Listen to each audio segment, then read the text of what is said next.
If you're an American with two passports, or you're planning to get another one someday, you're going to want to hear this.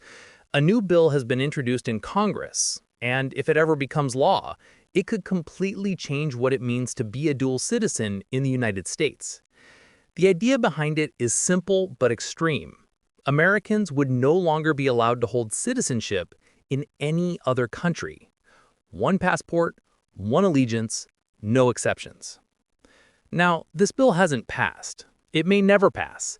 But the fact that it exists tells us something important about where the political conversation is heading. And for millions of Americans who live abroad, have family roots overseas, or want options for their future, it raises some serious questions. The proposal says that anyone who is both a U.S. citizen and a citizen of another country would eventually have to choose. You'd either keep your U.S. citizenship and give up your foreign one, or keep the foreign citizenship and give up being American. And if someone simply doesn't respond within the required time, the government could treat that as choosing to give up U.S. citizenship. That's a huge change from how things work today. Right now, the U.S. doesn't stop you from holding other citizenships. When you're in America, you're treated only as a U.S. citizen, but you're still allowed to have another passport. Millions of people do, through their parents, through marriage, through living abroad, or through their family history. Some estimates say more than 5 million Americans hold or could hold a second citizenship.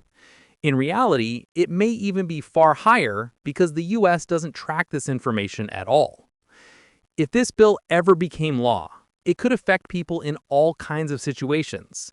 Imagine someone who claimed their heritage citizenship in Italy to connect with their family roots. Imagine someone who married abroad and gained citizenship through their spouse.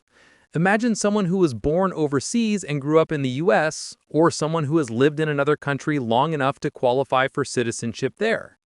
All of those situations are completely normal today, and all of them could be threatened under a law like this. There's also the question of how it would be enforced. Since the U.S. doesn't keep a list of who has another citizenship, they would need new systems, new forms, and new checks to figure it out.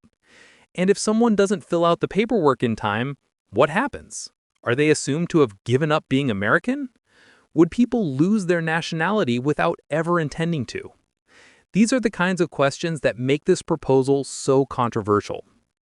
Supporters of the bill argue that having more than one citizenship creates loyalty issues or conflicts of interest.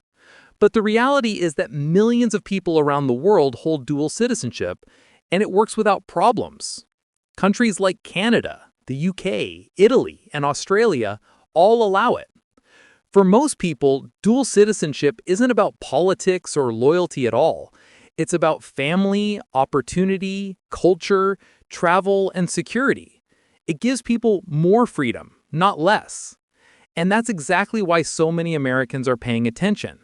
Because even if this bill doesn't pass, it signals a shift.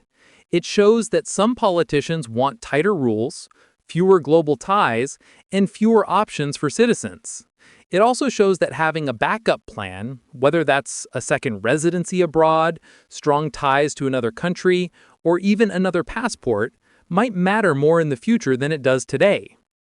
Here's the bottom line. Nothing has changed yet. Dual citizenship is still legal for Americans, but the conversation is changing, and it's smart to stay aware of what's happening.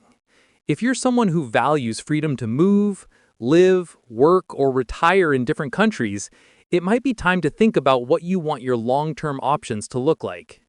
Laws can take years to pass, but they can also appear suddenly, and the people who are prepared are always in the best position when something shifts. So let me leave you with the question. If you were forced to choose between keeping your U.S. citizenship or keeping a foreign one, which would you choose, and why?